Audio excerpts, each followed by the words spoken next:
Welcome back, everybody. We're up to part 2 of lesson 9.1. Multiple representation. Okay, what that means is you can have a point and represent that point with different numbers. What are you talking about? Well, you already know this, actually. You certainly know it with angles, right? So you know that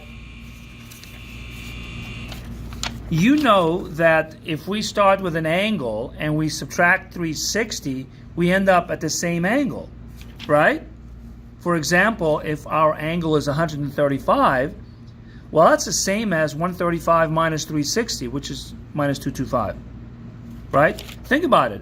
So if I have 135, here's 135, right? Somewhere right here.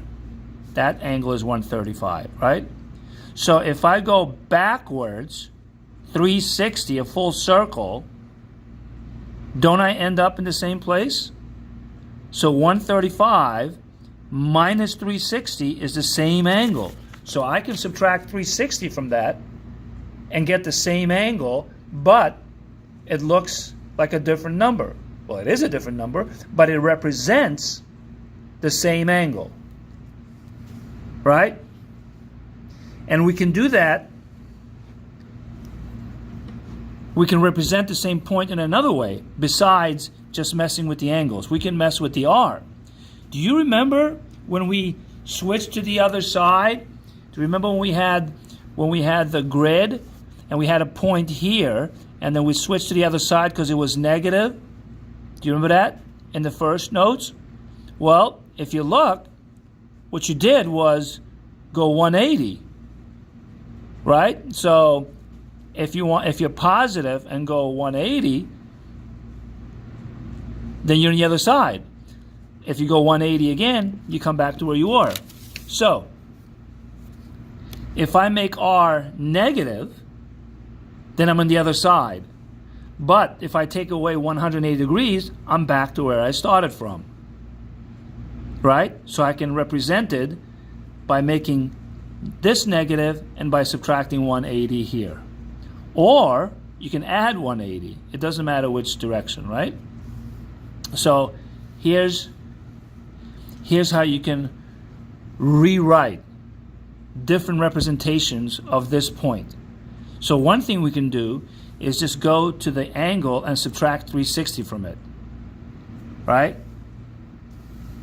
So I went to the angle, subtracted 360, and I got negative 225. So this point and this point are exactly the same point because all I did was subtract 360 from here. Remember, that brings me to the same point. So this is a representation of this, right? It's another representation of the original point. It's not a different point, right? The other thing we can do is make the R negative, but if you do that, then you have to add 180 or subtract 180. If you add or subtract 180, that brings you back to where you were. So if I add 180, I get 315. If I subtract 180, I get negative 45. So these 2 points are the same as this one, right? Because all I did was, what did I do? I flipped over to the other side, and then I added 180, so I came back. Or subtract 180, right? So one more time. What I did, let me find some scratch paper here. What I did was, right, say I'm over here, and I make it negative, then brings you over here, but when you add 180, it takes you back. Or subtract 180, right? So that's what I did. I flipped over, but then I added and subtracted 180, which brought me back.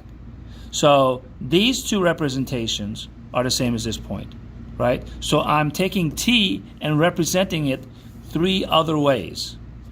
Multiple representation. The other thing I want to talk about in part 2 of these notes is the distance between points. Okay, now our points look like this, right? You have a distance formula for rectangular coordinates, x, y. What does the distance formula for polar coordinates look like? It looks like this.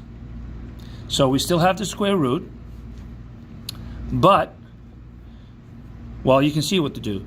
You add the squares of the r's, right? You square the r's, then add them, then subtract 2 times r, the 2 r's, right?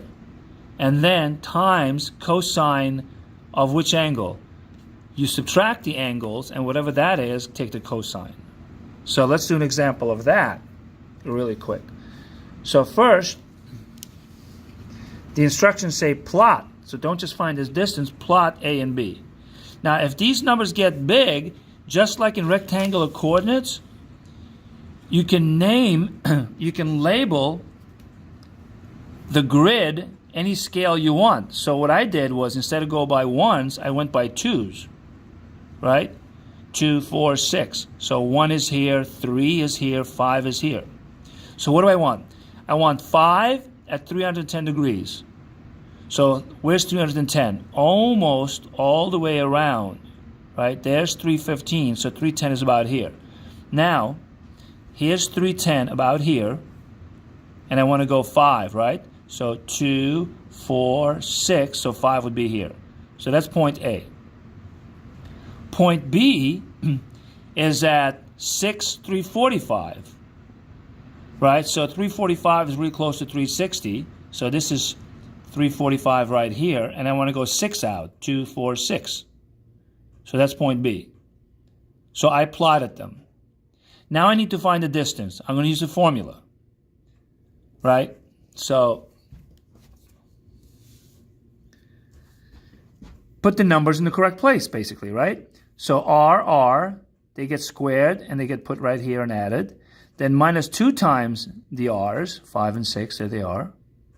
And then cosine of the subtraction, the difference of those two angles, right? The second minus the first. So I guess that comes out to 61, that comes out to 60, that comes out to 35. Hit the calculator, and you get 3.4. The distance between those 2 points is 3.4. Okay? That's it for part 2. Let's move on to part 3 now. All right, see ya.